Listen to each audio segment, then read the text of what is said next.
लड़कियों और औरतों में बढ़ती हुई ये परेशानी सिर्फ पीरियड्स के आगे पीछे होने का नाम नहीं है।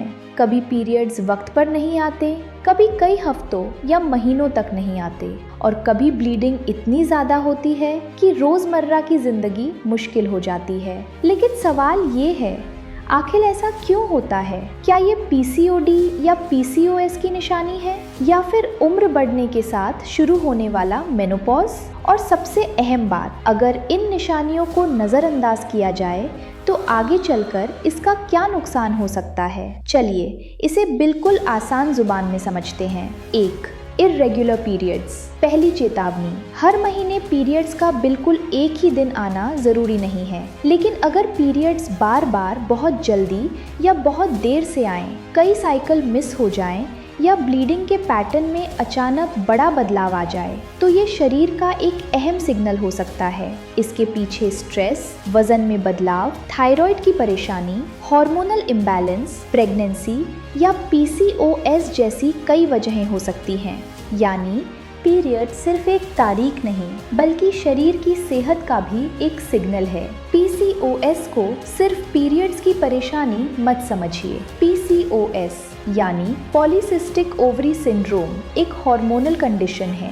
इसमें पीरियड्स अनियमित हो सकते हैं, ओव्यूलेशन में परेशानी हो सकती है और कुछ औरतों में चेहरे या शरीर पर ज़्यादा बाल, एक्ने, वजन बढ़ना या सिर के बाल पतले होना जैसे लक्षण दिखाई दे सकते हैं। कुछ औरतों को प्रेगनेंसी, कंसीव करने में भी परेशानी हो सकती है। लेकिन याद रखिए, हर इर्रेगुलर पीरियड का मतलब पीसीओएस नहीं होता और हर पीसीओएस वाली औरत में एक जैसे लक्षण भी नहीं होते।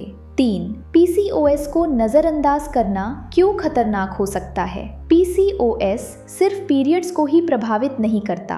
कुछ औरतों में इसके साथ इंसुलिन रेजिस्टेंस और ब्लड शुगर से जुड़ी परेशानियों का रिस्क बढ़ सकता है। आगे चलकर डायबिटीज़, हाई ब्लड प्रेशर और कोलेस्ट्रॉल जैसी परेशानियों का खतरा भी बढ़ सकता है। इसलिए पीसीओएस को सिर्फ पीरियड्स की प्रॉब्लम समझना सही नहीं है। 4. अब बात मेनोपॉज की। मेनोपॉज कोई बीमारी नहीं है, ये औरत की ज़िंदगी का एक नेचुरल स्टेज है। आमतौर पर 45 से 55 साल के बीच मेनोपॉज हो सकता है। मेनोपॉज से पहले के दौर को पेरीमेनोपॉज कहा जाता है। इस दौरान पीरियड्स अनियमित हो सकते हैं, कभी जल्दी, कभी देर से, कभी ब्लीडिंग ज़्यादा, कभी कम।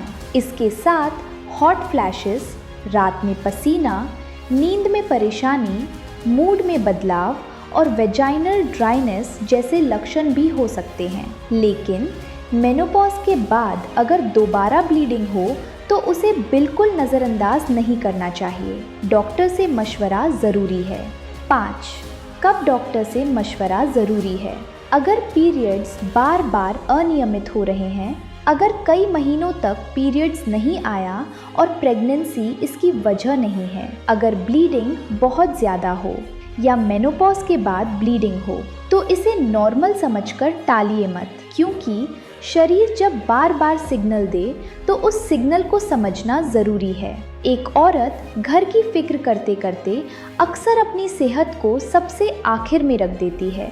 लेकिन याद रखिए, अपनी सेहत को नज़रअंदाज करना कोई कुर्बानी नहीं है। पीरियड्स में बार बार बदलाव हो रहा है, शरीर कोई नया सिग्नल दे रहा है, तो शर्माइए मत, इसे छुपाइए मत। डॉक्टर से मशवरा कीजिए और अपनी सेहत को अपनी पहली तरजीह बनाइए, क्योंकि एक सेहतमंद औरत ही अपनी ज़िंदगी और अपने परिवार दोनों को बेहतर तरीके से संभाल सकती है।